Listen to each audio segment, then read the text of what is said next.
চলো আজকের ব্লগটা একদম রান্নাঘর থেকে শুরু করা যায়। নমস্কার, কেমন আছেন সবাই? আশা করি সবাই খুব ভালো আছেন, আমিও খুব ভালো আছি। আর আজকে চলে এসেছি আমি রান্নাঘরে। আর আমি আজকের বানাবো পটল, আলু আর মাছের ডিম দিয়ে একটা ওই চচ্চড়ি টাইপের বানাবো। তাই আমি মাছের ডিমটাকে গরম জলে ভালো করে সিদ্ধ করে নিয়েছি। আর এদিকে কড়াই বসিয়ে দিয়েছি, 5 ফোড়ন দিয়েছি, শুকনো লঙ্কা ফোড়ন দিয়েছি, তেজপাতা আর পেঁয়াজ দিয়ে ভালো করে তেলের সঙ্গে একটু ভাজা মানে ওই ব্রাউন করে নিয়েছি। নিয়ে তারপরে পটল আর আলুটা দিয়ে দিয়েছি, দিয়ে এবার ঢাকা দিয়ে দিয়ে ভাজতে থাকবো। হ্যাঁ, একটা টিপস তোমাদের বলে দিই, হয়তো তোমরা অনেকেই জানো, আবার হয়তো বা কেউ জানো না। যদি মাছের ডিম যখন তোমরা ব্যবহার করবে কোনো রান্নাতে, ডিরেক্ট ভাজতে যাবে না।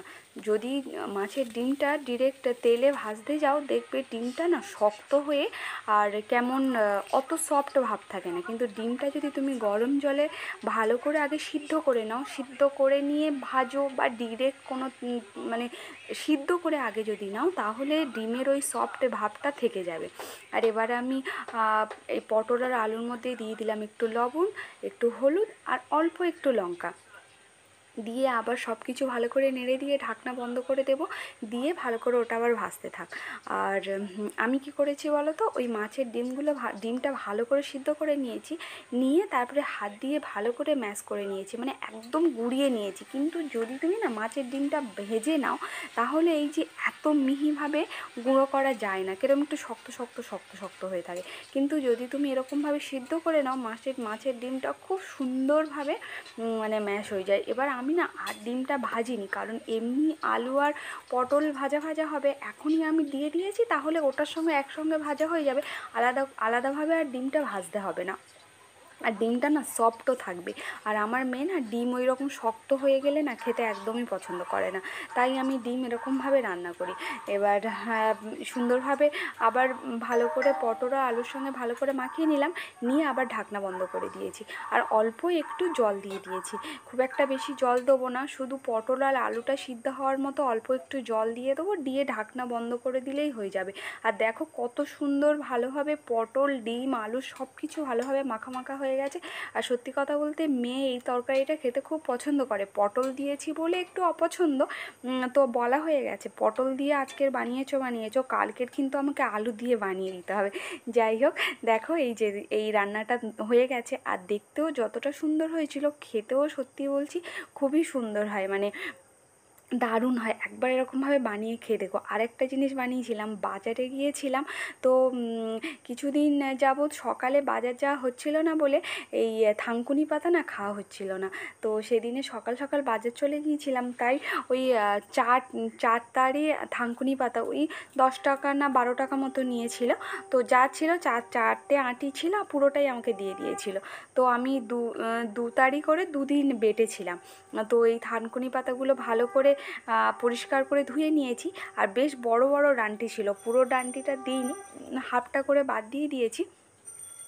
দিয়ে থানকুনি পাতাগুলো, আর থানকুনি পাতার সঙ্গে আমি ওই 2টো না 3টে কাঁচা লঙ্কা দিয়েছিলাম, দিয়ে খুব ভালো করে বেটে নিয়েছি। আর আমি না এই শিলটাকে আগে তলায় রাখতাম, মানে ওই আমার ক্যাবিনেটের তলাতে রাখতাম। কিন্তু এই যে ক্যাবিনেটের তলাতে রাখার জন্য ওই বার করতে মনে হতো না, মানে ল্যাদ লাগতো যে বার করব আবার বাটনা করব, ভালো লাগতো না। কিন্তু এবারে ঠিক করেছি না উপরেই রেখে দেবো, তাই আর বাটতে অসুবিধা হবে না, মানে বার করতে ল্যাদ লাগবে না, তাহলে বাটা হয়ে যাবে। তাই এখন এই শিলপাটাটা আমি উপরেই রেখে দিই, আর টুকটাক ওই জিরে ধনে ফোনে এগুলো পটপট করে বেটে নিই। যাই হোক, দেখো তোমাদের সঙ্গে কথা বলতে বলতে আমার থানকুনি পাতাটা বাটা হয়ে গেছে। এবার শিলটাকে ভালো করে এখানেই ধুয়ে রেখে দিই, আর ভিতরে আর ঢোকাই না। সত্যি কথা বলতে শিলটা তো বেশ ভারী আছে, তুলে নিচে ঢোকাতে বার করতে বেশ কষ্টই লাগতো, তাই আমার ভালো লাগতো না। এবার এইটার মধ্যে একটু কাঁচা তেল দিয়ে দেবো, কাঁচা লঙ্কা তো দিয়েই রেখেছিলাম, কাঁচা তেল দিয়ে আর গরম ভাতের মধ্যে রেখে দেবো। আর চলো এখন এই 6টা মতো বাজে, আর চারদিকটা না মেঘ করে এসছে, মনে হচ্ছে বৃষ্টি আসবে। আজকে সারাদিন বেশ সকাল থেকে একদম রোদ ঝলমলে আকাশ ছিল, আর প্রচণ্ড গুমোট গরম ছিল। 2-3 দিন যাবত তো ওই নিম্নচাপের জন্য বৃষ্টি হচ্ছিল, তো আজকে দেখলাম মানে একদম রোদ উঠেছিল আর প্রচণ্ড গরম ছিল। আবার বিকেলের দিকে দেখলাম একদম আকাশটা কালো করে এসছে। তাই জামা কাপড়গুলো তুলে দিলাম। আর এদিকে মেয়ে দুপুরবেলা একটু প্রজেক্টে লেখালেখি করছিল, তাই বিছানাটার এই হাল করে রেখেছে। চলো বিছানাটা একটু পরিষ্কার করে নিই। আবার ওর স্যার আসবে ওই 6:15-20 দিকে, ওর স্যার আসবে, এসে পড়াতে আসবে, তার আগে বিছানাটা পরিষ্কার করে নিই। আর এই ফাঁকে চলো ওরা দুজন আবার ছাদে গিয়েছে, মেয়েরা ছাদে গিয়েছে, তো আমিও একটু যাই ছাদ থেকে ঘুরে আসি। চারদিকটা বেশ মেঘ করেছে, ভালো লাগছে। তা ভাবলাম একটুখানি, ওরাও গিয়েছে আমিও ছাদ থেকে ঘুরে আসি। যাই দেখো দুজনে বসে দাঁড়িয়ে দাঁড়িয়ে কী যে গল্প করছে। আর এদিকে দেখলাম আবার লিফট সারানোর জন্য দুটো লোক ছাদে উঠেছে। আর দেখো এদিকটা পুরো অন্ধকার করে এসছে, মনে হচ্ছে বৃষ্টি হবে, যা গরম পড়েছে। কালকের পর্যন্ত এত বৃষ্টি হচ্ছিল, আজকেরই বৃষ্টিটা হয়নি, আজকেরই মারাত্মক গরম। আর ছাদের উঠতে না দারুণ লাগছিল, খুব সুন্দর লাগছিল চারদিকটা।